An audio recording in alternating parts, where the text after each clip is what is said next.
Konflik berkepanjangan di Ukraina menimbulkan banyak persepsi dan kecurigaan. Presiden Ukraina Volodymyr Zelensky mengeklaim dinas intelijen negaranya menemukan adanya rencana kudeta minggu depan. Pemerintah Rusia menolak adanya tuduhan tersebut.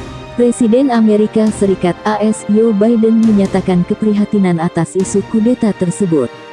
AS pun kembali menyatakan dukungannya atas kedaulatan dan pemerintahan berdaulat Ukraina. NY Daily News mewartakan dalam konferensi pers di Kiev, ibu kota Ukraina, Zelensky mengaku menerima informasi kudeta yang sedang direncanakan untuk Rabu atau Kamis depan. Dia tidak memberi banyak rincian untuk mendukung tuduhannya.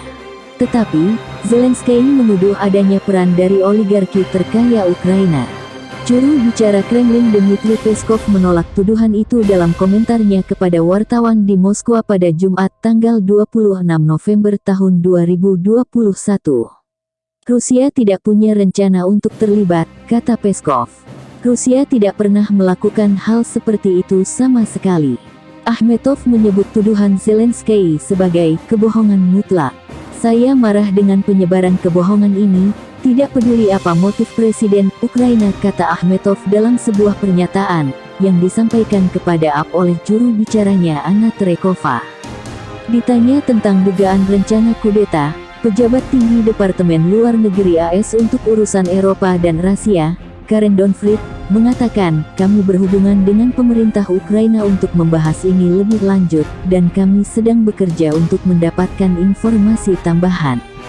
Biden mengatakan kepada wartawan AS bahwa dia berharap untuk berbicara dengan Putin dan Zelensky, dalam semua kemungkinan.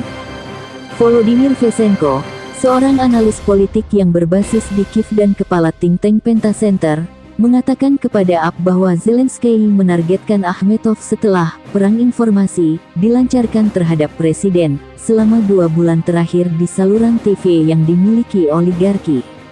Protes massal di depan kantor Presiden Ukraina juga direncanakan pada tanggal 1 Desember. Menurutnya, ada ketidakpuasan besar di kalangan oligarki Ukraina, termasuk Akhmetov.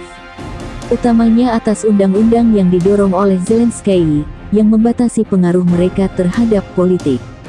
Vesenko menyebut referensi Zelensky ke Akhmetov sehubungan dengan dugaan kudeta sebagai sinyal preemptif bagi oligarki. Tujuannya agar mereka tidak terlibat dalam usaha politik yang berisiko, melewati garis merah, dan bernegosiasi dengan Moskwa. Dalam beberapa pekan terakhir, pejabat Ukraina dan Barat menyatakan keprihatinan terkait penumpukan militer Rusia di dekat Ukraina. Pergerakan ini dinilai dapat menandakan rencana Moskwa untuk menyerang tetangga bekas Sovietnya. Kremlin menegaskan tidak memiliki niat seperti itu. Rusia menuduh Ukraina dan pendukung Baratnya membuat klaim untuk menutupi tindakan mereka sendiri yang diduga agresif. Zelensky menegaskan Ukraina memiliki kendali penuh atas perbatasannya dan siap untuk setiap eskalasi konflik dengan Rusia. Namun dia mencatat bahwa media terlibat dalam ketakutan atas kemungkinan konflik semacam itu. Dia juga mengatakan kepala pemerintahannya, Andriy Yermak, akan segera menghubungi pihak berwenang Rusia atas permintaan Presiden Dewan Eropa Charles Michel dan Kanselir Jerman Angela Merkel. Mereka menginginkan kontak antara pemerintah kami dan pemerintah Rusia. Saya pikir dalam waktu dekat Yermak akan menghubungi mereka. Kami sama sekali tidak menentang pembicaraan ini, kata Zelensky. Kita tunggu saja seperti apa kelanjutan konflik Ukraina. Semoga ada penyelesaian yang baik dari kedua belah pihak.